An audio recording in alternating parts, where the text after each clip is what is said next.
Ji guys and girls, जो आज मैं आपके लिए टॉपिक लेकर आया हूं, हो सकता है ये बहुत ही ज्यादा कंट्रोवर्शियल हो क्योंकि इसमें मिक्स्ड रिएक्शंस यहां पर देखने को मिलेंगे। कुछ लोग हैं जिनका ये मानना है कि एनएलयू का टैग आपके लिए बहुत अच्छा होता है, वेरएज कुछ लोगों का मानना है कि एनएलयू का टैग का वैसे आपकी वकालत में कुछ ज्यादा महत्व नहीं होता है। तो आज हम इन सभी पहलुओं को जानेंगे और देखेंगे कि किस प्रकार से अगर आप एनएलयू से लॉ करते हो तो क्या फायदे हैं, या फिर अगर आप किसी और प्राइवेट कॉलेजेस से लॉ कर रहे होते हो तो उसके क्या फायदे या नुकसान हो सकते हैं। इन सभी चीजों को आज हम जानने की कोशिश करेंगे। बट अगर अभी तक आपने इस वीडियो को लाइक नहीं किया है then please do hit that like button, and also अगर अभी तक चैनल को सब्सक्राइब नहीं किया है तो इस चीज का इंतजार है सर, सब्सक्राइब बटन पे क्लिक कर लीजिए because I am pretty much sure कि ये चैनल जो है बहुत मदद करेगा आपको आपके लॉ एंट्रेंस एग्जामिनेशन की नीड्स को पूरा करने में। तो चलिए शुरुआत करते हैं सबसे पहले कि क्या सचमुच एनएलयू का टैग बहुत ज्यादा इंपॉर्टेंट है। तो इस चीज को एनालाइज करने के लिए सबसे पहले हम बात करेंगे फी स्ट्रक्चर पे। अगर आप बात करें आपके पड़ोस में अगर एक लॉ कॉलेज है तो आपने अपने पड़ोसियों को या फिर अपने रिश्तेदारों को ये कहते हुए जरूर सुना होगा, क्या जरूरत है एनएलयू से लॉ करने की, बेहतर होता कि आप लोकल यहां से ही लॉ कर लेते, फीस भी कम लगती, माता पिता के साथ भी रह पाते और यहां पर आप कोर्ट में जाके प्रैक्टिस भी सीख लेते, राइट। बट आपको उनको ये बताना होगा कि किस तरीके से एनएलयू की पढ़ाई और आपके वो लोकल कॉलेज की पढ़ाई जो है उसमें थोड़ा सा अंतर है। भले ही आपको लॉज वो सारे पढ़ाए जाएंगे बट इसके बावजूद बहुत सारी ऐसी चीजें होती हैं जो कि आपको एक एनएलयू दे पाएगा लेकिन एक नॉर्मल लॉ कॉलेज जो है वो आपको नहीं दे पाएगा, जिसमें सबसे पहले आता है आपकी वर्ल्ड क्लास फैकल्टीज। जी हाँ, जो फैकल्टीज आपको पढ़ा रहे होंगे उनको खुद को पहले इतना एक्सपोजर हो रखा होगा कि वो एक्सपोजर आप तक पर्कोलेट डाउन करने में मदद होगी। इसके अलावा जो बहुत इंपॉर्टेंट चीज है वो है extra curricular activities. For example, जब हम लॉ स्कूल्स में होते हैं तो हमारे पास बहुत सारी चीजें करने को होती हैं। फॉर एग्जाम्पल, आप करते हो मूट कोर्ट्स, आप करते हो डिस्प्यूट रेजोल्यूशन, आप करते हो डिबेट्स। इन सभी चीजों से क्या होता है, इन सभी चीजों से वो जो 5 साल अपने अपनी जिंदगी के दिए हैं, हो सकता है कि उस समय वो 5 सालों में आपको बहुत मेहनत करनी पड़ रही हो, बहुत सारे रिसर्च पेपर्स लिखने पड़ रहे हो, बहुत सारे मूट कोर्ट्स करने पड़ रहे हो, बट अल्टीमेटली ये आपकी मदद करेंगे। पता है क्यों? क्योंकि ये एज अ पर्सन आपकी ओवरऑल पर्सनालिटी को ग्रो करेंगे। जब आप 5 years डाउन द लाइन पीछे पलट कर देखोगे तब आप रियलाइज करोगे कि कितनी सारी चीजें जो है वो यहाँ पर बदली हुई दिखेंगी। इसलिए व्हाट बिकम्स इंपॉर्टेंट इज कि डेफिनेटली आप जो है एक अच्छा एक्सपोजर यहाँ पर पाएंगे। एट द सेम टाइम अगर हम बात करते हैं एनएलयूज की, तो इसमें जो गेस्ट लेक्चर्स लेने के लिए आते हैं या फिर जो गेस्ट को बुलाया जाता है इन अलग अलग प्रकार के इवेंट्स में, ये सारे टॉप क्लास होते हैं। एंड व्हेन आई से टॉप क्लास, या तो ये आपके जॉइंट सेक्रेटरी होते हैं, या आपके ये आईएएस आईपीएस ऑफिसर्स होते हैं, या आपके ये बहुत बड़े बड़े जजेस होते हैं, या ये बहुत बड़े लॉयर्स होते हैं, या ये एक्सटिंग्विश्ड एक्सपर्ट्स होते हैं जो कि डिफरेंट वेरीड फील्ड से जो है वो आ रहे होते हैं। तो इन सभी सिनेरियोज में आपको जो है देखने को मिलेगा कि इनका जो एक्सपीरियंस है वो आप जो है आपके साथ शेयर किया जाएगा, एंड अल्टीमेटली इस एक्सपीरियंस से आप भी लाइफ में बहुत कुछ सीख सकते हैं। इसके अलावा जो चीज इंपॉर्टेंट है वो ये है कि ये जो कॉलेजेस होते हैं, ये कॉलेजेस आपको एक्सपोजर में तो मदद कर ही रहे होते हैं, ये आपको करिकुलम में तो मदद कर ही रहे होते हैं, उसके साथ साथ इनका जो एक्स्ट्रा करिकुलर एक्टिविटी का इंफ्रास्ट्रक्चर होता है, फॉर एग्जांपल बास्केटबॉल कोर्ट्स होते हैं या फिर आपके फुटबॉल कोर्ट्स होते हैं, ये सारी ही चीजें जो हैं बहुत ज्यादा अच्छी होती हैं, एंड अल्टीमेटली ये आपको ओवरऑल ग्रो करने में मदद करती है एज अ ह्यूमन बीइंग। क्योंकि आपने सुना ही होगा कि all work and no play makes Jack a dull boy. तो इसीलिए आप जब कंपेयर कर रहे हो अपने लोकल कॉलेजेस को तो आप कंपेयर करिए एनएलयूज की इतनी सारी फैसिलिटीज से जो कि ये आपको प्रोवाइड कराता है। अब बात आती है फी की।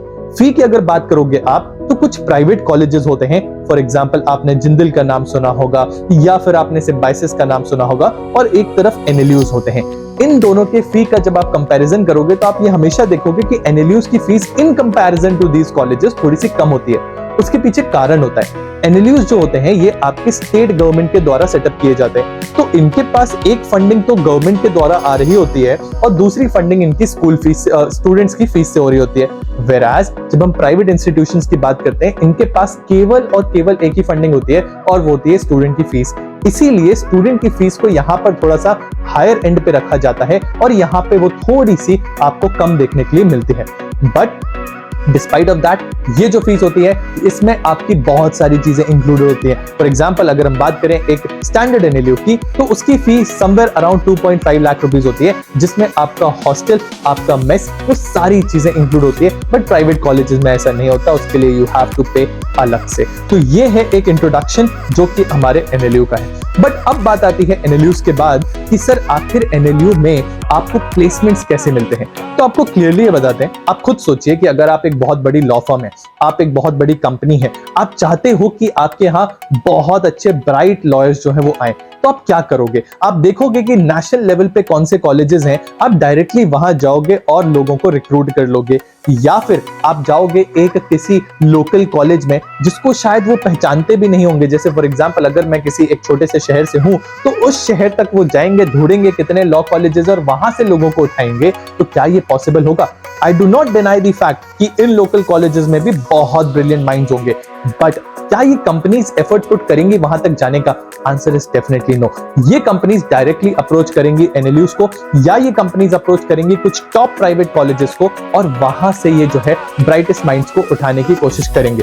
तो यस, जो पैकेजेस होते हैं वो बहुत हेफ्टी होते हैं, एंड ये आपको स्टार्टिंग में एक बहुत बड़ा एज जो है वो देता है on in comparison to those जो कि लोकल कॉलेजेस से कर रहे हैं। यानी अगर आप एनएलयूज से हैं तो आपको टॉप लॉ फर्म्स में जाने का मौका मिलता है, आपको एमएनसीज में जाने का मौका मिलता है, आपको बैंक्स में जाने का मौका मिलता है। इन सभी जगहों पर आप डायरेक्टली जो है रिक्रूट होकर जा सकते हैं। तो ये बेनिफिट है आपका एनएलयू में होने का। इसके अलावा जो लास्ट बात आती है वो ये आती है कि क्या अगर हम लिटिगेशन में जा रहे हैं, सेल्फ प्रैक्टिस करना चाहते हैं, तो क्या हमें कुछ बेनिफिट मिलेगा? See honestly yes, but at the same time no. ये बहुत बैलेंस चीज है।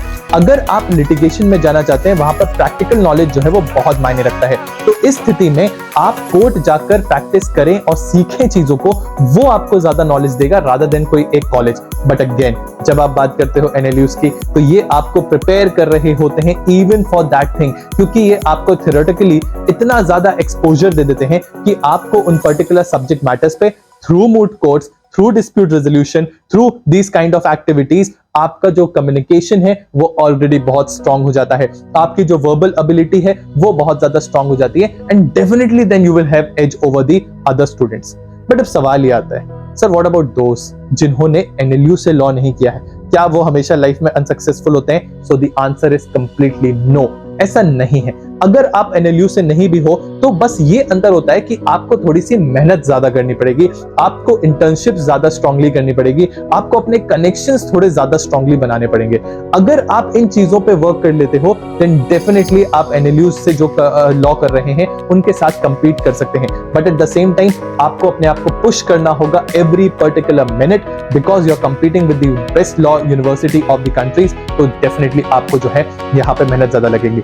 एट द सेम टाइम कुछ बच्चों के सवाल आते हैं दैट सर क्या एनएलयूज जो हैं अगर टॉप 10 है तो ठीक, बट उसके नीचे हैं टॉप 10 या 15 के बाद, क्योंकि आपको पता है ऑलमोस्ट 25 एनएलयूज अब हमारे इंडिया में है, तो क्या इन नीचे वाले कॉलेजेस में अगर मेरा सिलेक्शन हो रहा है तो भी मैं वही एक्सपेक्टेशन रखूं जो मैं टॉप 10 एनएलयूज से रखता हूं? So the blunt answer from my side would be no.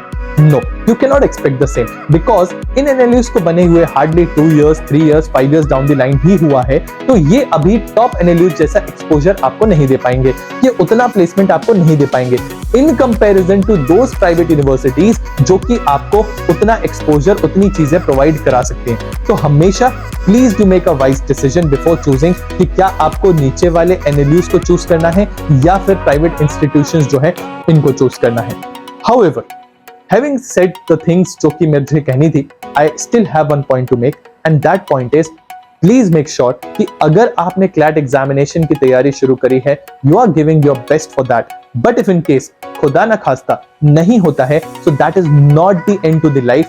इसके बियॉन्ड भी लाइफ है, एंड अगर आप इन इंस्टीट्यूशन से पढ़ते हो तो भी आप जो है लाइफ में बहुत अच्छा कर सकते हैं, provided that you are working really very hard in the right direction, and if in case you are doing that you will be good to go. With this I am signing off. My name is Aditya Rai. Thank you so very much for your valuable time. Keep studying, keep drilling. Jai Hind, Jai Bharat.